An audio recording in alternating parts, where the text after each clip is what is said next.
విద్యార్థులకు జాతీయ ఓటర్ దినోత్సవ శుభాకాంక్షలు.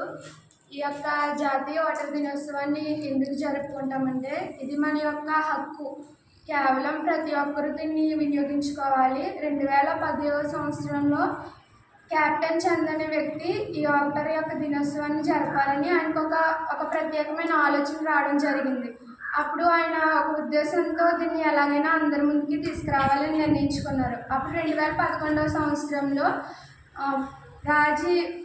ప్రధానమంత్రి గారు మన్మోహన్ సింగ్ గారు దీన్ని అమల్లోకి తీసుకొచ్చారు. ఈ చట్టం అనేది అప్పటి నుంచి అమలు చేయబడుతుంది. మన భారత రాజ్యాంగం ప్రకారం ఆర్టికల్ 326 అంటే 326 మంది అయితే డబ్బు ఇస్తున్నారు కదా అని చెప్పి డబ్బుకి లోన్ అయిపోయి ఆ యొక్క డబ్బులు బట్టి ఓట్లు వేస్తారు.